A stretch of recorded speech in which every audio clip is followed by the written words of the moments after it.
Ya, ini kan terkait menyangkut masalah laporan Aib dan Dede. Aib melaporkan tentang keadaannya seperti ini. Nah, lebih mengarah kepada Saka ditanyakan peristiwa hari itu tanggal 27 Saka di mana dan Saka sedang apa aja, ceritakan. Nah, itu baru sampai tingkat itu. Jadi pengen disesuaikan dengan keterangan Dede dan Aib. Intinya gini nih, kan tanggal 17 Agustus katanya ada perintah dari Andi untuk menghabisi mereka dengan SMS atau BlackBerry ke Sudirman.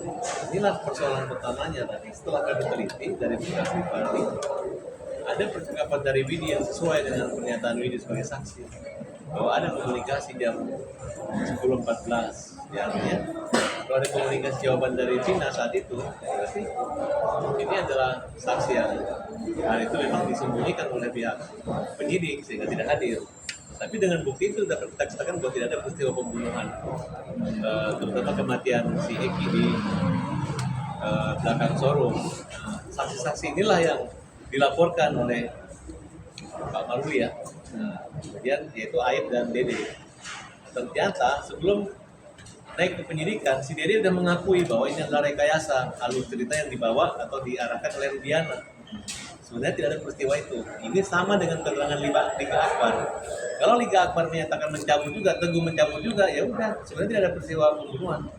Nah, kembali kita menghimbau kepada pihak kepolisian untuk rekonstruksi kembali, kemudian dikonfrontir antara penyidik-penyidik yang olah TKP di Jembatan Talun di belakang Seluruh dan penyidik Laka Lantas dari Polsek Talun yang penyidik atau yang mengolah TKP dengan sempurna. Nah, sehingga awalnya dokter forensik atau dokter visum di Rumah Sakit Gunung Jati itu berdasarkan surat pengantar adalah kecelakaan tunggal. Nah, sekarang dengan adanya kecelakaan tunggal itu, kemudian ada kecurigaan Rudiana yang datang ke Polsek, katanya motornya nggak hancur banget, tapi rusak. Nah, kemudian dia bertemu dengan Aib dan Dede. Nah, disinilah mulainya kebohongan-kebohongan itu. Kebohongan-kebohongan inilah yang sangat berdasar dan menjadi 7 terpidana dihukum seumur hidup dan dihukum hukuman mati. Kemudian anehnya lagi, jaksa tidak menghadirkan mereka di pengadilan. Nah, kemudian dari kalimat potongan video, Aib mengatakan, Dede mengatakan dia dilarang, diarahkan tidak oleh Rudiana. Kemudian percakapan Aib dengan seseorang yang dicurigai adalah Rudiana, dia menyatakan, Pak, saya kan dari awal nggak mau sidang. Nah, berarti sini adalah kejahatan dalam kejahatan. Nah, ini adalah perintangan penyidikan itu di sini. Jadi tidak menutup kemungkinan kalau Dede dan Aib tidak jujur, nanti akan jadi tersangka yang memberatkan itu adalah si Aib karena Dede dah. Dan Dede akan ringan sekali karena dia mengakui. Dan ini adalah saksi-saksi yang nggak akan dihalangi atau dilaporkan lagi. Jangan ditakut-takutin. Pihak Polda juga jangan menakut-nakutin Dede seolah-olah dia merusak penyidikan ini. Tidak. Justru menurut hukum dan keadilan orang-orang seperti ini harus dilindungi. Selama beban dia akui dan sampai menyuruh, yang menyuruh itu yang melakukan yang akan dikena pidana. Tapi kalau dia menuntut penyuruhan, ya nanti yang akan berat adalah Aib sendiri. Jadi kami mengimbau Aib, sebelum kamu diproses penyidikan dan kebohongan terungkap, lebih baik kamu mengaku saja.